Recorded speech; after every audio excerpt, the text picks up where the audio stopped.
Hello aspirants, welcome to Geeta's life sciences. और आज के इस वीडियो में हम देखने वाले हैं बायोकेमिस्ट्री के इंपॉर्टेंट फॉर्मूलाज जो आपको हर एग्जाम में पूछे जाते हैं।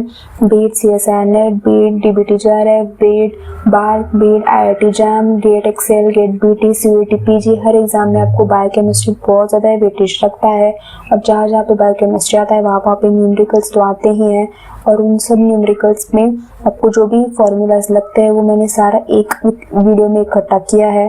तो अगर आपने इतना भी कर लिया तो आपको न्यूमेरिकल्स सॉल्व करने में कोई प्रॉब्लम नहीं आएगी। ठीक है, तो सबसे ज़्यादा इम्पोर्टेंट अगर कोई चीज़ है तो वही है Km। ठीक है, Km हम सबको पता है कि मतलब एंजाइम काइनेटिक्स जिन्होंने भी पढ़ रखा है उन्हें पता है कि Km कितना ज़्यादा इम्पोर्टेंट है। तो अगर आपको Km निकालना है तो आपको तीन चीज़ें पता होनी चाहिए, एक K1, K2 एंड K-1। ठीक है, K1 हो गया association constant of enzyme substrate complex, K2 हो गया dissociation constant of ES complex and K-1 भी हो गया dissociation constant of enzyme substrate complex. ठीक है, तो हम सबको पता है कि Km यानी कि क्या 1/, एफिनिटी यानी कि एफिनिटी और Km क्या है, इरिवर्सिबल प्रोपोर्शनल है या इनडायरेक्टली प्रोपोर्शनल है।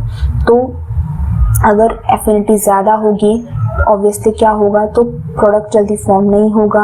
जितनी एंजाइम सब्सट्रेट कॉम्प्लेक्स की एफिनिटी कम होगी उतना प्रोडक्ट ज़्यादा फॉर्म होगा। तो अब हमने K2 लिया है, K-1 जितना इनका एफिनिटी कम होगी उतना सब्सट्रेट और एंजाइम अलग अलग होंगे, तो उनका डिसोसिएशन कांस्टेंट भी सबसे ज़्यादा होगा। जितनी एफिनिटी ज़्यादा होगी उतना K1 ज़्यादा होगा। ठीक है, तो आप इससे भी कैलकुलेट कर सकते हैं K-1 plus K2 upon K1 करके आप Km निकाल सकते हैं। तो आप KD यानी कि डिसोसिएशन कांस्टेंट अगर आपको निकालना है तो आप कैसे लिखोगे, K-1 अपॉन K1। ठीक है, उसके बाद Km का आप दूसरा फॉर्मूला भी लगा सकते हैं, वो है dissociation constant upon association constant. Km को आप ऐसे भी निकाल सकते हैं 1 अपॉन एसोसिएशन कांस्टेंट। ठीक है, Km को आप ऐसे भी कर सकते हैं KD²। उसके बाद सबसे ज़्यादा इंपॉर्टेंट अगर कुछ है तो वो है Vmax अगर आपको निकालना है और सिर्फ आपको एंजाइम कॉन्सेंट्रेशन और K2 दिया है तो आप ये फॉर्मूला लगा सकते हैं कि एंजाइम कॉन्सेंट्रेशन इनटू K2 यानी कि Kcat को हम क्या बोलेंगे, टर्नओवर नंबर, और यही एक फर्स्ट ऑर्डर रिएक्शन है। ठीक है, Kcat हमेशा फर्स्ट ऑर्डर रिएक्शन होता है और उसका जो भी क्या कह सकते हैं यूनिट है वो है सेकेंड माइनस सेकेंड या पर सेकेंड। ठीक है, आपको Vmax निकालना है, आपके पास सिर्फ 80 है और K2 है, तो आप 80 मतलब कि एंजाइम कॉन्सेंट्रेशन को आप ये फॉर्मूला लगा सकते हैं। स्पेसिफिसिटी कांस्टेंट यानी कि ये हर एंजाइम के लिए अलग अलग होता है। किसी भी एंजाइम का स्पेसिफिसिटी कांस्टेंट एक जैसा नहीं होता। कभी कभार Km एक जैसा हो सकता है लेकिन स्पेसिफिसिटी कांस्टेंट एक जैसा नहीं होता है। तो आप उसे कैसे ढूंढ निकालेंगे, Kcat अपॉन Km इस फॉर्मूला से इसको आप निकाल सकते हैं, और उसका जो भी यूनिट है वो है मोल पर सेकेंड यानी कि मोल सेक पर सेकेंड, और ये क्या है, सेकेंड ऑर्डर रिएक्शन है। और ये मैंने मेंडलीज इक्वेशन जो होता है वहीं से लिया है, तो वो बहुत ज़्यादा बेसिक है तो वो नहीं लिया है। अगर आपको एंजाइम सब्सट्रेट कॉम्प्लेक्स निकालना है तो आपको क्या क्या पता होना चाहिए, enzyme concentration, substrate concentration, Km पता होना चाहिए और सब्सट्रेट कॉन्सेंट्रेशन पता होना चाहिए। तो इस फॉर्मूला से आप एंजाइम सब्सट्रेट कॉम्प्लेक्स के बारे में पता लगा सकते हैं। अगर आपको इनिशियल वेलोसिटी पता करनी है तो आपको Kcat पता होना चाहिए, एंजाइम कॉन्सेंट्रेशन पता होना चाहिए, सब्सट्रेट कॉन्सेंट्रेशन पता होना चाहिए, Km पता होना चाहिए, सब्सट्रेट कॉन्सेंट्रेशन पता होना चाहिए। ठीक है, अगर इतनी सारी चीज़ें दी हो और आप इनिशियल वेलोसिटी निकालनी है तो इससे आप Vmax भी निकाल सकते हैं। तो Vmax into S upon KS plus Km plus S, तो वही है, बस मैंने क्या किया है Vmax की जगह पे Kcat अपॉन ET डाला है। ठीक है, V0 अगर आपको निकालना है तो आप K2 इंटू ES भी लगा सकते हैं। ठीक है, उसके बाद सबसे ज़्यादा इम्पोर्टेंट अगर कुछ है तो वह स्पेसिफिक ग्रेविटी ऑफ, मतलब किसी का भी बारे में आपको पूछा जा सकता है तो उसका आपको वेट पता होना चाहिए जिसके बारे में पूछा है, और उसका वॉल्यूम भी पता होना चाहिए।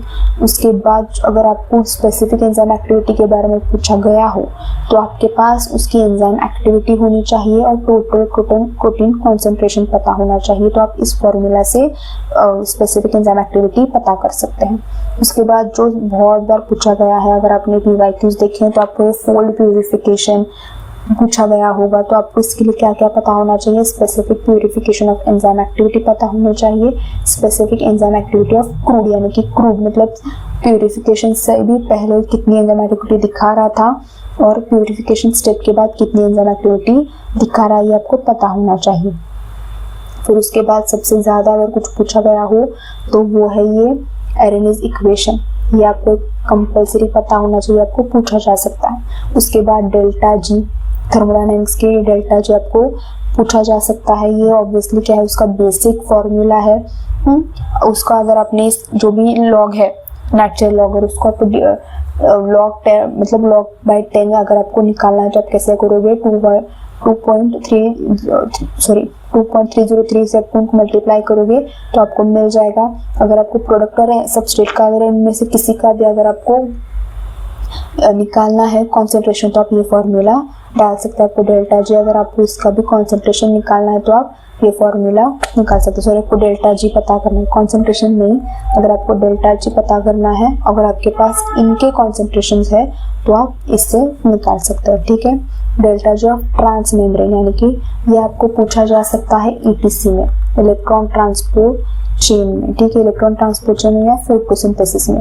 ये दोनों भी जो फॉर्मूलाज है ये सबसे ज्यादा होते हैं रेस्पिरेशन या फिर जो ग्लाइकोलाइसिस, कह सकते हैं ना कि इलेक्ट्रॉन ट्रांसपोर्ट चेन, फोटोसिंथेसिस, वहां पे आपको ये पूछा जा सकता है। ठीक है, अगेन ये बेसिक सा है, ये जो वही है, लेकिन ऐड क्या हुआ है इसमें, Z, यानी कि 4 मोल, जिस मोल की या जिस मॉलिक्यूल की हम बात कर रहे हैं उसके ऊपर का चार्ज हमें पता होना चाहिए, F फैराडे कांस्टेंट हमें पता होना चाहिए। और ये जो डेल्टा अल्फा है वो क्या है, membrane change in membrane potential, membrane potential होता है। हम सबको पता है माइटोकॉन्ड्रिया का पोटेंशियल अलग है, क्लोरोप्लास्ट का अलग है, तो वो ऑब्वियसली आपको दिया जाता है। तो उससे आप क्या कर सकते हैं, delta G of transmembrane निकाल सकते हैं, या इस पूरे फॉर्मूला से आप ये भी डेल्टा अल्फा निकाल सकते हैं, चेंज इन अल्फा निकाल सकते हैं। प्रोटॉन मोटिव फोर्स, ये एक ट्रांसमेम्ब्रेन इलेक्ट्रिक पोटेंशियल है।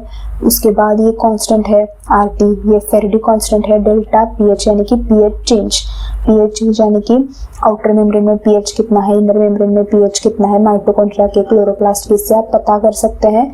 और हमें ये भी पता है कि एक pH यानी कि 2 और 3 में हमें पता है कि 10 फोल्ड का H+ डिफरेंस है। अगर आप उसकी इलेक्ट्रिक पोटेंशियल में देखने जाओ तो 59 मिलीवोल्ट का आता है, यानी कि 2 और 3 में डिफरेंस होता है 59 मिलीवोल्ट का। तो वही यहाँ पे हमने लिया है 59 मिलीवोल्ट और चेंज इन pH। उसके बाद आता है हमारा मोलार ग्रोथ यील्ड, ये आपको पूछा जा सकता है, माइक्रोबायोलॉजी में पूछा जा सकता है, बायोकेमिस्ट्री में पूछा जा सकता है। आपको वेट पता होना चाहिए, उसके बाद number of ATP form by 1 mole of glucose पता होना चाहिए, आप मोलार ग्रोथ यील्ड निकाल सकते हैं। फिर ये एनर्जी, ये आता है आपको स्पेक्ट्रोस्कोपी में, यानी कि एटॉमिक स्पेक्ट्रोस्कोपी में आ सकता है, या फिर आपको पूछा जा सकता है जितना भी आपका कह सकते हैं एटॉमिक स्पेक्ट्रोस्कोपी हो गया, इलेक्ट्रॉन जो भी हमारा माइक्रोस्कोपी, उसमें आपको पूछा जा सकता है। ग्राउंड स्टेट पता होना चाहिए और एक्साइटेड स्टेट के बारे में भी पता होना चाहिए, तो आप एनर्जी कैलकुलेट कर सकते हैं। फिर आता है हमारा ये एंजाइम काइनेटिक्स। एंजाइम काइनेटिक्स में आपको अगर कॉम्पिटिटिव इनहिबिशन के बारे में जानना है, अगर आपको कॉम्पिटिटिव इनहिबिशन के बारे में जानना है तो हमें पता है कि अल्फा, क्योंकि Km वहाँ पे चेंज होता है, तो आप ये फॉर्मूला लगा सकते हैं। अगर आपको अल्फा के बारे में जानना है, अगर आपको अल्फा निकालना है तो आपको enzyme concentration upon KI concentration, यानी कि जो भी उसका कांस्टेंट है वो आपको पता होना चाहिए। अगर आपको ये कांस्टेंट KI निकालना है तो आपको एंजाइम कॉन्सेंट्रेशन, इनहिबिशन कॉन्सेंट्रेशन और इनहिबिटर कॉन्सेंट्रेशन और एंजाइम इनहिबिटर कॉन्सेंट्रेशन पता होना चाहिए।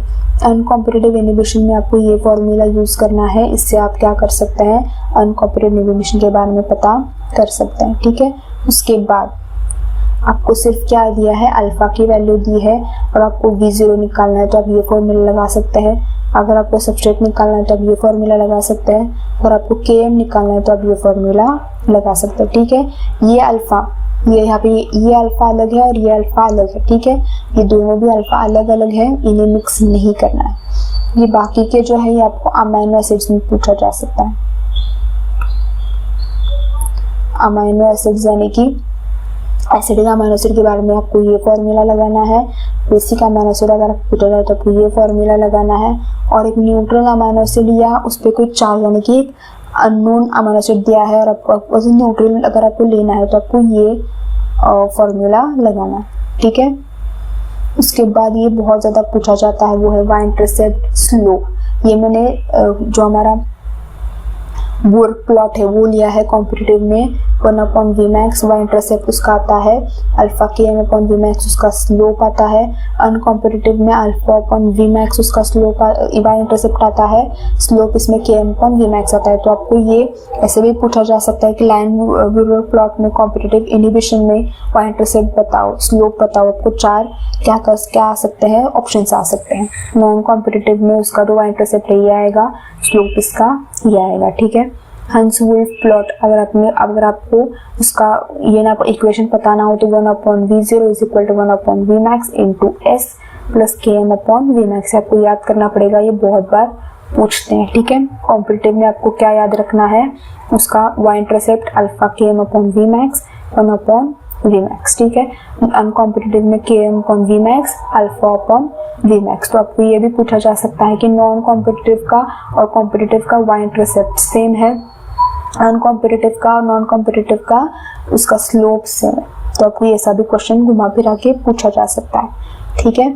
उसके बाद एडियोस्ट्रीम ग्राफ के बारे में आपको पूछा जा सकता है, उसका ऑब्वियसली वाई इंटरसेप्ट क्या है, अल्फा km है, कॉम्पिटिटिव में उसका स्लोप क्या है, v मैक्स अपॉन km है। नॉन कॉम्पिटिटिव में माइनस km आता है, अनकॉम्पिटिटिव में